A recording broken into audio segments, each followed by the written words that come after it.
que diferencia es entre un pensar, y volvemos a lo de la técnica y todo esto, ¿no? No la técnica en sí, pero un pensar que es un calcular, que es lo que hacemos nosotros. No calculamos números, sino calculamos posibilidades, etcétera, etcétera, pero siempre desde nosotros, desde lo ya dado y desde lo ya conocido, ¿no? Y el otro que es el pensamiento contemplativo. Un pensamiento que piensa que contemplativo tiene el templar, ¿no? Como palabra. Un pensamiento que se deja templar por aquello ante lo que se detiene. La temporalidad va a ser absoluta. O sea, si nosotros entramos en un cuarto oscuro y nos quedamos suficientemente, empezamos a ver. Es muy loco. No terminamos viendo, pero todos los que pasamos de la oscuridad, de la luz a la oscuridad, en un primer momento no vimos más que oscuridad. Pero si uno queda ahí, las cosas se van mostrando. No es que haya luz. Pero había luz, lo que pasa es que no era la luz con la cual veníamos nosotros templados, ¿no? Bueno, eso pasa ante la realidad, eso es la contemplación. Yo me templo con aquello que estoy mirando y lo que estoy mirando empieza a revelarse.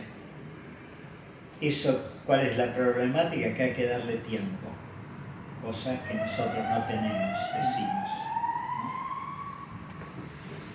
¿no?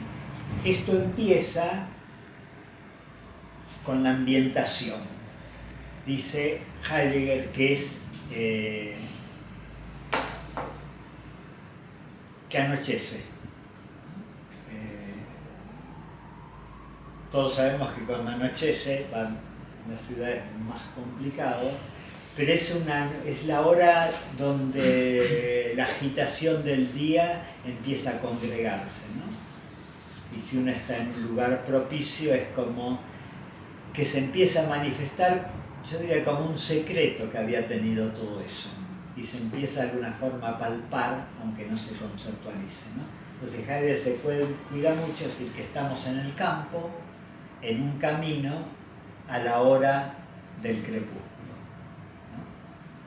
¿no? Por otro lado, no estamos en la academia, no estamos en la universidad, no estamos en el profesorado, ¿no? Digo, él dice, no, si quieren saber, hay que caminar como caminaban los discípulos de Heidegger, de Platón, de Aristóteles, que se enseñaba en lo abierto.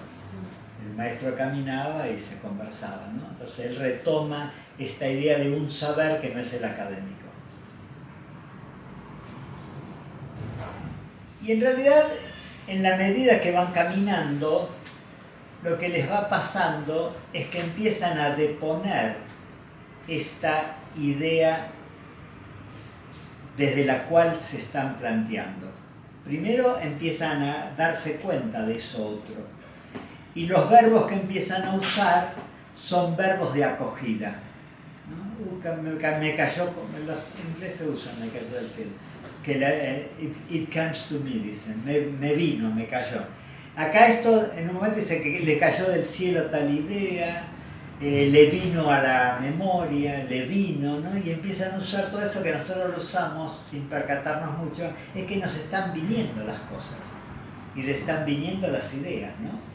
Y empiezan a preguntar desde dónde le vienen. Pero a la vez empiezan a abandonar la idea de preguntar, ¿no? ¿Cómo? Porque dice, bueno, vamos a un horizonte, nosotros podríamos ver el horizonte donde vamos. Dice, no, pero el horizonte es el límite de nuestra mirada. No existe ahí, ¿no? Empieza la desubjetivación, ¿no? Porque el horizonte de conocimiento era una gran categoría dentro de la cual yo representaba una cosa, la tenía que delimitar. Y acá se da cuenta que el límite es una cosa humana, pero no hay límites, ¿no? Entonces empieza a decir, bueno, entonces no hay palabras. Y empiezan a dudar de las palabras también, porque las palabras constituyen objetos dentro de nuestro hablar. O sea, una cosa existe solamente gramaticalmente. Acá es un mundo de relaciones, ¿no? Ese fue el gran cambio también de este nuevo pensar. Antes éramos todos una sustancia, un sustantivo. Ahora nos concebimos como verbalidad. O sea, no hay nada hecho. Nosotros estamos hechos, si estamos hechos de algo, de coincidencias de relaciones. ¿No? Eso es totalmente seno. En el momento que dejamos de tener relaciones desaparecemos, ¿no? Porque no hay alguien en el medio de las relaciones. Hay el da, que es un hueco o un vacío capaz de relaciones, pero no hay una sustantividad, ¿no? No hay lo que llamamos yo, sujeto, todos esos nombres que ponemos a eso, como al absoluto le ponemos el nombre de Dios, ¿no? Pero si hay Dios o no hay Dios, obviamente no es el nombre de Dios.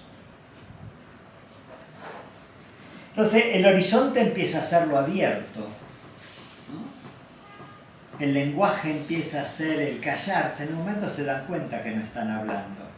Y en un momento Heidegger, magistralmente como el literato, empieza a poner 3 puntitos adelante y 3 puntitos al final, ¿no? Como que se habla balbuceando, ¿no?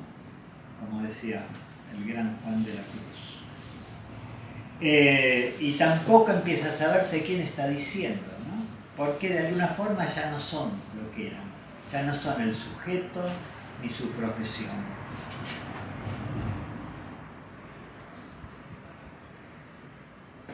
Dejar ser al ente. Ahí empiezan a sospechar de que esa constitución hecha por el sujeto no es el ente, sino es mi constitución,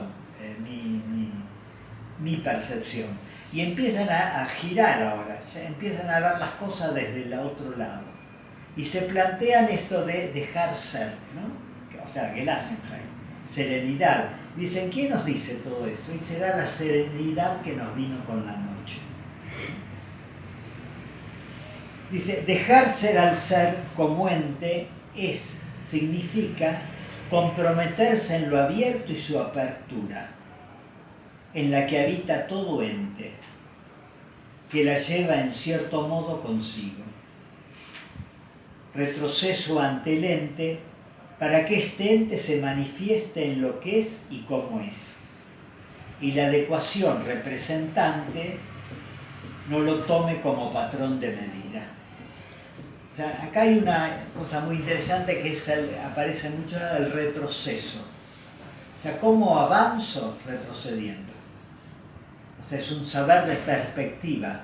No es el saber de unificación que fagocita lo múltiple en lo uno, ni de fusión mística que fagocita al sujeto, desaparece en la... Acá yo diría, Heidegger tiene una parte maravillosa que para mí es el temple anímico por antonomasia, que es el pudor, un temple griego, ¿no? El pudor es la cercanía que no toca, ¿no? O sea, el pudor es la caricia, no es el abrazo que detiene, ¿no? Y acá está el retroceder de perspectiva. O sea, el primer plano es obsceno. El eros hace el pensamiento, el pensamiento de unificación es erótico, pero el erótico en cuanto oculta, no lo porno en cuanto muestra, ¿no? Entonces acá se da, yo tengo que retroceder, ¿para qué? Para verlo en perspectiva y a la vez para darle mi lugar. Yo me gusta decir por ahí que el último paso del amor es el paso atrás. Yo le regalo mi espacio, ¿no? Y el otro puede serlo, o el otro me regala el suyo también, ¿no? Pero acá habla de este retroceder, ¿no?